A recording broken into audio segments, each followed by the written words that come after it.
with for Okeechobee the Magazine. Today we're in the kitchen with Allison Ardinger, and today she's going to teach us how to make puffballs. Allison, why did you pick this recipe? Well, it's actually my most popular recipe. Everybody is always requesting it, but it comes from my sister in 7th grade home ec class. Oh wow, so it's kind of an old recipe. It's been around the family for a while, yeah, and everybody, where I go, people want my puffballs. So it's a favorite. Yes. Whenever you go to any family event or whatever, it's... Yep, any event, Excellent. I have to have my puffballs. Okay, well let's get started. Okay, well we start off with half a cup of water on the stove. Okay, and this is to make the actual The puffballs. batter. Okay. Yeah, the batter for the puffballs. You want it on high. You then have a 1/4 cup of butter, which is actually half a stick, and I use butter, not margarine. Now why is that? My opinion is better for you. It's Okay. real. And if I use organic, so it's even better. Every little bit helps, right? That's right. And you bring it to a boiling point. So you just bring the margarine and water to a boil. Yes. Okay. And then once the butter is melted, then we can add a half of a cup of flour. You want to get half a cup of flour for me? Absolutely.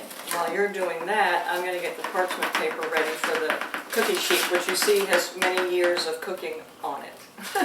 Now, are there different types of flour that you can use for this, or just all-purpose? I just use the all-purpose flour.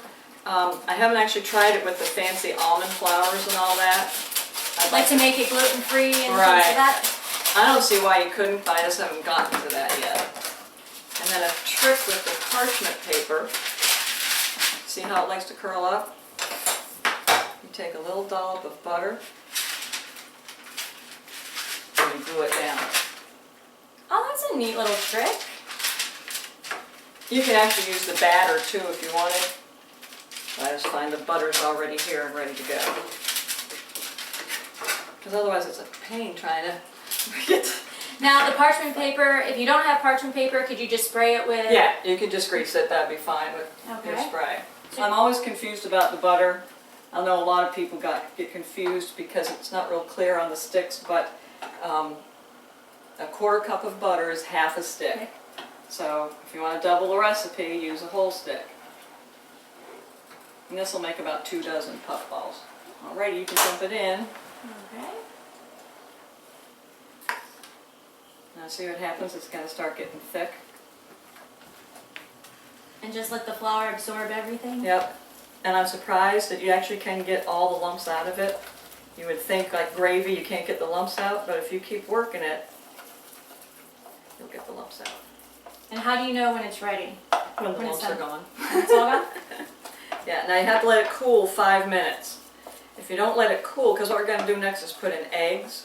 If you don't let it cool, you're going to end up with scrambled eggs. And you don't want that. Now we need 2 eggs. Now, did your sister actually teach you this recipe? No. When she came back from home ec? No? You know, I don't even remember how, because I don't even remember her even making the recipe or how I got the recipe or what even made me think to try it. It's been so long, because I'm younger than her. So she was in 7th grade, I was in 6th grade, so I don't even remember. But somehow she doesn't ever have to make puffballs because she knows I do. Yeah. Became your forte. Yeah. Okay, so now we've let it cool for 5 minutes, and now we're going to add the eggs. Yeah, there's 2 eggs, you add 1 at a time. So You don't have to beat them or anything first? No, Okay. no, just put it in. With no shells. Oops, I think I got a couple That's okay. pieces. That's just a suggestion that my mother taught me was break it on the table. So if you get a piece, it's on the table. Okay. Or I use The stove. Yeah. So you got to put them in 1 at a time, and you have to do it until it's velvety. And it takes a minute because it all just wants to be slimy at first. Don't use a whisk. You'll end up with one big ball in the middle of your whisk. Now it does look really gooey. Yeah, it gets slimy and gooey. So if you can work it in, let's keep. There it goes. Okay, now we get to do it all over again. See if I can do it better. There you go. This time. Now you got it. Here we go.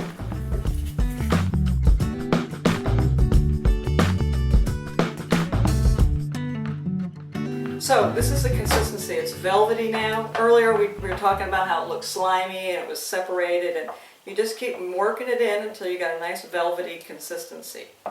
And then you take your spoons Okay.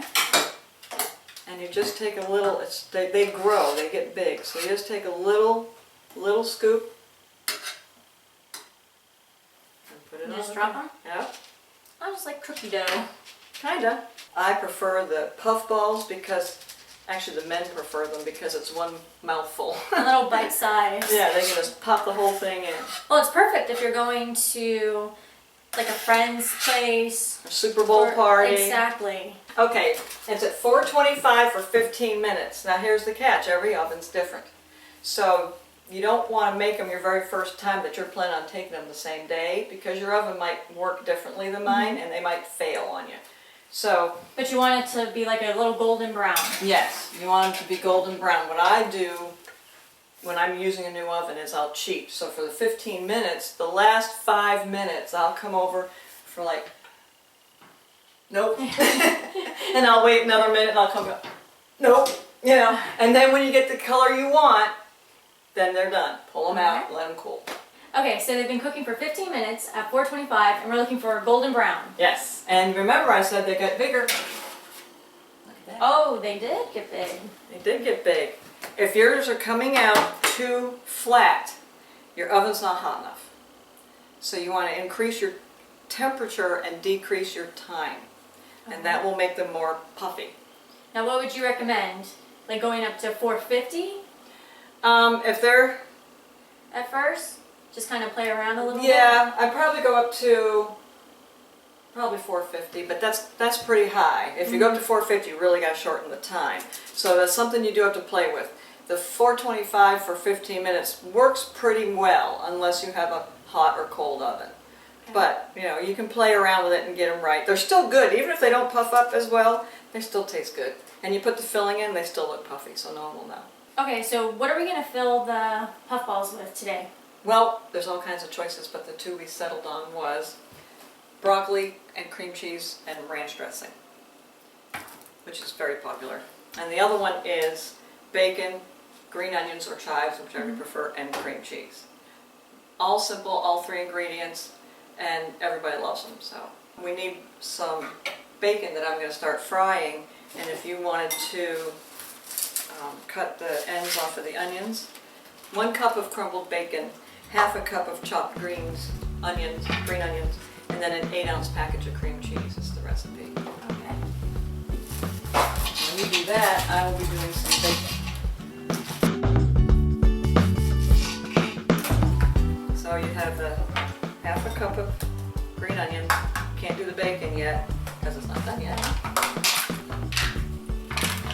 8 ounces. Ooh, my eyes are starting to burn. Yeah.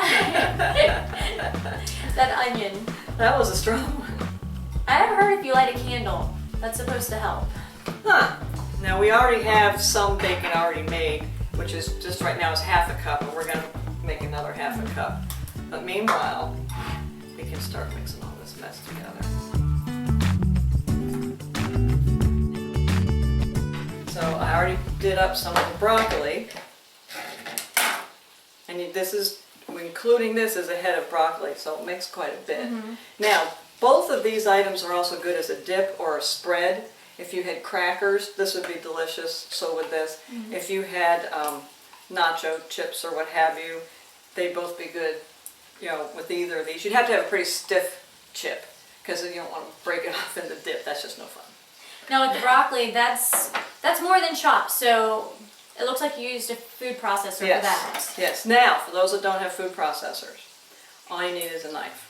All you gotta do is just cut these little flowers off of the top. That's really all you're after. You know, so just keep cutting all the flowers off, not the stems, just the flowers, and you're good to go. Okay, so this is your broccoli. It's about a head worth of broccoli. And we're gonna add the 3 tablespoons of ranch and the 12 ounces of the cream cheese.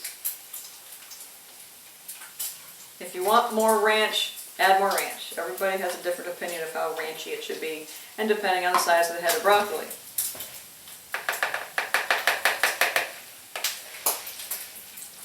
So does anyone else in your family cook, or are you pretty much it?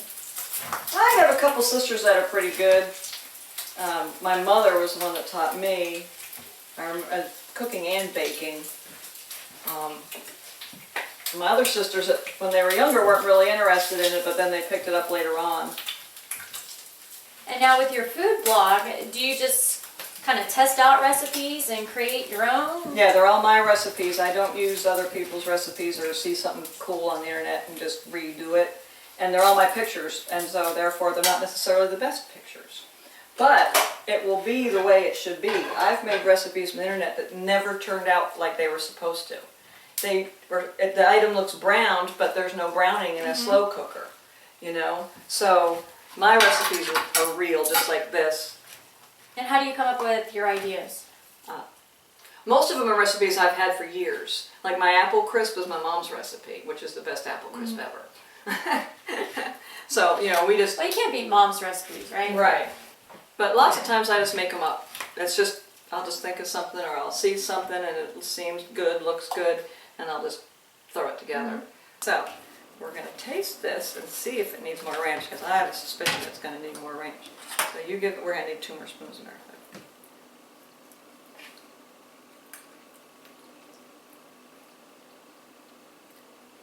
It's pretty good. I'm thinking maybe a little more though, because it's a little cream cheesy still. You can definitely taste the cream cheese. Yeah. So this is how I measure. Which I think that's how most people measure at home. That's probably maybe 2 more tablespoons. But like you said, it's just to your liking. Right. So we added the extra ranch, and now we're tasting it with fresh spoons that I had to new get out of the spoons. drawer and see if we can tell the difference with the new ranch. Much better. Ranchy. Very, very good. Thank you. Very So that's good. done. And all this is just a regular store brand. Nothing fancy. I don't like the thick, extra thick bacon. It's kind of chewy. Now, could you use turkey bacon? Sure. Yeah, that'd be fine. You wouldn't even know the difference. Okay, so now we've got the 2 fillings, and we can start filling those delicious puffballs. Okay, well, we've got the 2 fillings done, the broccoli and cream cheese, and the bacon chive or green onion and cream cheese, and the puffballs. So now what we're going to do is we're going to cut them in half. You have to be careful not to hurt yourself. And see, they're hollow inside. So don't go all the way. Yeah, I usually leave it flat, Okay. just because I like how it looks. And then you take some of the filling, sweat it to your liking, and there it is. It's very easy. Simple, Something that pretty much anyone could do, I think. I think. And you know, the puffballs have 4 items for the ingredients, and the other 2 only have 3 each, so how hard is that? And what are some of the other fillings that you usually put in here? Well, you could do crab, you know, some kind of crab dip, or chicken salad, egg salad, tuna salad. So are we ready to give them a try? I think so. Which one do you want to try? I think I'm going to go for the broccoli one. Okay. I'm going to do the Broccoli's bacon. one of my favorite vegetables, so. Well, you know I'm going after my vegetable bacon.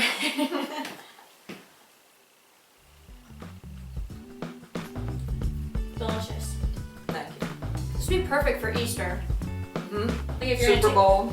If you're going to go to church and have like a little gathering.